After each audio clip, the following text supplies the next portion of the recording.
Dans le petit quartier animé de Bamako, en plein cœur de l'Afrique, se trouvait un salon de coiffure peu ordinaire. De l'extérieur, il ressemblait à n'importe quel autre, avec ses murs peints de couleurs audacieuses et ses sons de conversations animées et de musique joyeuse qui s'échappaient par les fenêtres ouvertes. Mais à l'intérieur, il y avait une règle stricte qui intriguait tout le monde, l'interdiction totale d'utiliser des miroirs.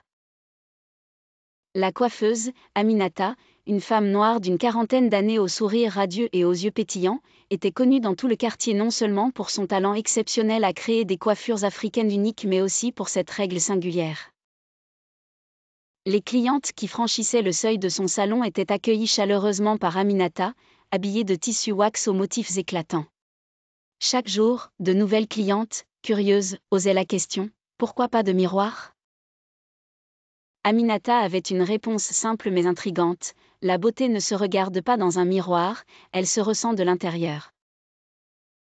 Sous ses mains expertes, chaque cliente devenait une œuvre d'art vivante, chaque coiffure était une création inspirée par les traditions africaines, allant des tresses en épi au sublime chignon tressé.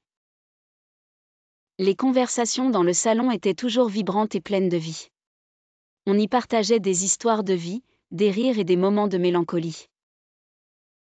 Malgré le scepticisme initial de certaines clientes, au fil du temps, elles ont commencé à comprendre la sagesse d'Aminata. Sans miroir, elles apprenaient à lâcher prise, à faire confiance, et surtout à se sentir belles au-delà de l'image renvoyée par le miroir. C'est lors d'une journée particulièrement animée, qu'un événement notable se produisit. Nadia, une jeune femme habituée du salon, arriva avec un moral au plus bas. Elle venait de perdre son emploi et son estime d'elle-même s'en était envolée. Aminata, perceptive, tout en tressant les cheveux de Nadia avec une douceur maternelle, murmura des paroles réconfortantes. Une fois sa coiffure terminée, Nadia, comme à son habitude, chercha un miroir, mais se souvint de la règle. Le lendemain, Nadia revint avec un éclat nouveau dans les yeux. « Aminata, vous aviez raison, sans miroir, j'ai ressenti quelque chose de différent. J'ai réalisé que mes véritables forces et faiblesses ne sont pas visibles sur mon visage, mais que je pouvais les sentir dans mon cœur. » Et cette nouvelle prise de conscience l'avait poussée à se battre pour de nouvelles opportunités. Peu à peu, l'interdiction des miroirs devint une métaphore puissante pour chaque cliente du salon. Celles qui venaient simplement pour se faire coiffer repartaient avec une perspective renouvelée sur leur beauté et leur confiance en soi.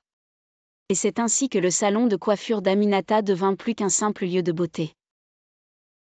Il était un espace sacré où chacune, en sortant, emportait avec elle une part de sagesse et un peu plus de lumière dans son cœur.